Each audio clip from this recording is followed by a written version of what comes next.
All happy families are alike. Each unhappy family is unhappy in its own way. So begins Anna Karenina, a line quoted so often, it's almost divorced from the mess it introduces. In Russian, Tolstoy doesn't just describe marital breakdown. He names its emotional casualties, not once, not twice, but 3 times. Spouses, children, servants, one after the other. The first paragraph of Anna Karenina is a collapse in slow motion, and it matters how it's translated. Why spend so much time on just the first few lines of Anna Karenina? Because with Tolstoy, style is never surface, it's substance. Meaning begins with rhythm, structure, even word choice. As translator Marian Schwartz points out, Tolstoy uses his very first sentences to introduce not only the novel's themes, but its moral fabric. The way happy families are said to resemble one another rather than just being alike introduces a layer of subtlety that demands interpretation. Likewise, when the Oblonsky home is described as being in confusion, there's a biblical undertone, a chaos like that of Babel, signaling spiritual disorder, not just domestic disarray. But it's not just what he says, it's how he says it. Tolstoy's repetition of roles, the spouses, the family, the household, is no accident. It's a deliberate rhetorical pattern underscoring the moral cost of Steva's betrayal. And then there are the children, not just running around lost geographically, but running like they are lost in life, not disoriented, but emotionally abandoned.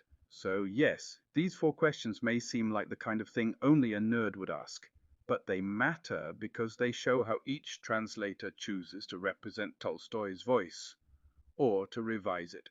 In a novel so full of quiet devastation, that choice matters. Let's look at what they did and what they didn't do. Today we'll look at 5 major translations of that iconic opening, and for each we'll ask, 1. Do they say alike or resemble one another? 2. Is there confusion in the house? A hint of Babel's chaos? 3. Do they preserve Tolstoy's rhetorical pattern, the spouses, the family, the household, named 3 times? 4. And how do they describe the children? Are they simply wandering or truly lost? Let us start with a literal English rendering of Tolstoy's opening, not meant to be lovely and easy on the ears, but functions more as a baseline of what the Russian says. All happy families are alike. Each unhappy family is unhappy in its own way. Everything got mixed up in the Oblonsky household. The wife had found out that her husband had been carrying on an affair with the former French governess of their children, and had told him that she could no longer live with him in the same house. This situation had been going on for 3 days already, and it was painfully felt by the husband and wife themselves, and by all the members of the family, and by the household staff. All the members of the family and the household staff felt that there was no point in their living together, and that random people thrown together at any roadside inn were more closely connected to each other than they, the members of the family and the household of the Oblonskys. The wife would not leave her rooms. The husband had not been home for 3 days. The children were running all over the house like lost souls. The English governess had quarreled with the housekeeper and written a note to a friend asking her to find her a new place. The cook had walked off the premises yesterday, right in the middle of dinner. The black cook and the coachman had asked to be dismissed. As we will see, none of the translators mentions that it is a black cook, so I looked it up. In the original Russian, Tolstoy refers to Chernaya Kukharka, literally the black cook. After looking into this, my interpretation is that in 19th century Russian, chorne, black, functioned differently than in English. The prefix cherno regularly describes social status and type of work rather than physical appearance. Someone doing chorna robota performed black work, hard, dirty, menial labor. This shows how chorno in Russian literature marks social categories. So while Pover, the cook, prepared meals, the cherna kucharka was a lower-ranking kitchen worker, closer to a scullery maid or kitchen hand. Now let us listen to all the translations, followed by a short analysis for each. We start with Rosamund Bartlett. All happy families are alike. Each unhappy family is unhappy in its own way. Everything was confusion in the Oblonskys' house. The wife had found out that the husband was having an affair with the French governess formerly in their house, and had announced to the husband that she could not live with him in the same house. This situation had been going on now for 3 days, and was acutely felt by the couple themselves, as well as by the members of the family and the household. The members of the family and the household all felt there was no point in their living together, and that people meeting by chance at any coaching inn had more connection to each other than they did, the members of the family and the Oblonsky household. The wife had not left her rooms, the husband had not been at home for 3 days. The children were running about the house as if lost. The English governess had quarreled with the housekeeper and written a note to a friend, asking her to find her a new position. The cook had walked out the day before, right in the middle of dinner.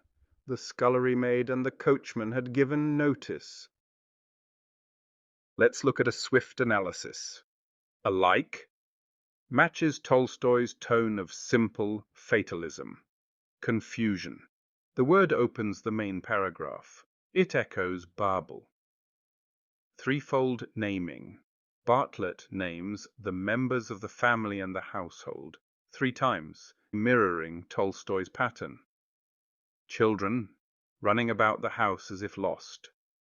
It's evocative, but emotionally quieter than the Russian original, which more directly means like they were lost, in the deeper sense of abandoned or adrift. Now let us listen to Pevear and Volokhonsky's version. All happy families are alike. Each unhappy family is unhappy in its own way. All was confusion in the Oblonskys' house. The wife had found out that the husband was having an affair with their former French governess, and had announced to the husband that she could not live in the same house with him. This situation had continued for 3 days now, and was painfully felt by the couple themselves, as well as by all the members of the family and household. They felt that there was no sense in their living together, and that people who meet accidentally at any inn have more connection with each other than they, the members of the family and household of the Oblonskys. The wife would not leave her rooms. The husband was away for the 3rd day. The children were running all over the house as if lost. The English governess quarreled with the housekeeper and wrote a note to a friend, asking her to find her a new place. The cook had already left the premises the day before at dinner time. The kitchen maid and coachman had given notice. Alike. Again, simple and familiar. Confusion. All was confusion, strong and faithful. Threefold naming. Flattened. The word they appears in the 2nd sentence. Children, running all over the house as if lost. Accurate, but emotionally neutral. Verdict. Reliable and readable, but the emotional cadence of repetition is missing, which dulls the impact. Now let us listen to the older translation by Maude Maude. All happy families resemble one another. Each unhappy family is unhappy in its own way. Everything was upset in the Oblonskys' house. The wife had discovered an intrigue between her husband and their former French governess, and declared that she would not continue to live under the same roof with him. This state of things had now lasted for 3 days, and not only the husband and wife, but the rest of the family and the whole household suffered from it. They all felt that there was no sense in their living together, and that any group of people who had met together by chance at an inn would have had more in common than they. The wife kept to her own rooms, the husband stopped away from home all day. The children ran about all over the house uneasily. The English governess quarrelled with the housekeeper, and wrote to a friend asking if she could find her another situation. The cook had gone out just at dinner time the day before and had not returned, and the kitchen maid and coachman had given notice. Now, a short analysis of Maude and Maude. They use resemble one another, which, for example, Marion Schwartz means is more correct, since it contains both resemble and the relation hinted with one another. There is no confusion, just upset. The symbolic echo is gone. No threefold naming, it's collapsed into they, and once into the rest of the family and the whole household. Children ran about uneasily, a vague phrase with no emotional heat. Verdict, a calm, polished version, but tames Tolstoy's intensity. Repetition and chaos are replaced by order and restraint. Now, let's listen to Marion Schwartz's version. All happy families resemble one another. Each unhappy family is unhappy in its own way. The Oblonsky home was all confusion. The wife had found out about her husband's affair with the French governess, formerly in their home, and had informed her husband that she could not go on living in the same house with him. This had been the state of affairs for 3 days now, and it was keenly felt not only by the spouses themselves, but by all the members of the family and the servants as well. All the members of the family and the servants felt that there was no sense in their living together, and that travellers chancing to meet in any inn had more in common than did they, the Oblonsky family members and servants. The wife would not leave her rooms, and the husband had not stayed home for 3 days. The children raced through the house like lost souls. The English governess quarrelled with the housekeeper and wrote a note to a friend asking to find her a new position. The cook had walked off the premises the day before during the midday meal. The scullery maid and the coachman had given notice. Here's a short analysis of Schwartz's version. She uses resemble one another, which I agree is a stronger term than just them being alike. The house was all confusion, direct and faithful. Threefold naming, fully present. Schwartz repeats the phrasing almost verbatim and adds a final clarifying restatement. Children raced like lost souls. The most vivid and emotionally affecting so far. Verdict, the most accurate and effective translation. Schwartz lets Tolstoy's rhetorical rhythm and moral weight stand unchanged. Now, the final translation for today in Zinovieff and Hughes. All happy families are alike. Every unhappy family is unhappy in its own way. There was total confusion in the Oblonsky home. The wife had found that the husband was having an adulterous affair with their former French governess, and had announced to her husband that she could no longer live under the same roof with him. This state of affairs had been going on for 3 days, and was acutely distressing to both husband and wife, as well as to all the members of the family and to the servants. All the members of the family and the servants felt there was no point in their living together under the same roof, and that people happening to meet at the same inn would have closer ties between them than they, the members of the Oblonsky family and their servants, had. The wife would not leave her own rooms, and the husband had not been home for 3 days. The children were wandering about the house like lost souls. The English governess had quarreled with the housekeeper and had written a note to a friend asking her to find a new job for her. The chef had left the day before while dinner was in progress. The undercook and the coachman had given notice. And here is a short analysis of Zinovieff and Hughes' version. They use alike, clean, declarative, although not resemble one another. Total confusion emphasizes disarray more strongly than any other. Threefold naming, yes, with clear repetition and a conclusive final list. Children, wandering like lost souls, haunting and deeply affecting. Verdict, a powerful, stylistically modern version that still preserves Tolstoy's structure and despair. So, what happens when a household breaks? Tolstoy tells us, not by telling us how people feel, but by making us watch them unravel.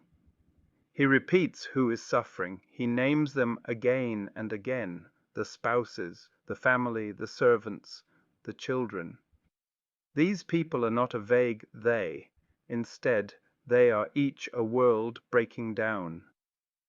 Especially Marion Schwartz, Zinovieff and Hughes, and Rosamund Bartlett let that rhythm breathe. Because when a family falls apart, we shouldn't just know it happened. We should feel every name it hurt. As a final comment, how easy is each translation to read? As someone who speaks English as a second language, I have to say Zinovieff and Hughes are the most readable, with Marion Schwartz and Rosamund Bartlett close behind. I'm not judging the translations as scholarly works. All of them are made by masters of their craft. But I am talking about that elusive sense that a book flows, that it lives in your hands. It's the same with other great books. For example, I'd choose Andrew MacAndrew's Brothers Karamazov any day over David Macduff's, not because one is more accurate, but because one lets me live the story, while the other reminds me I don't have a degree from Oxford.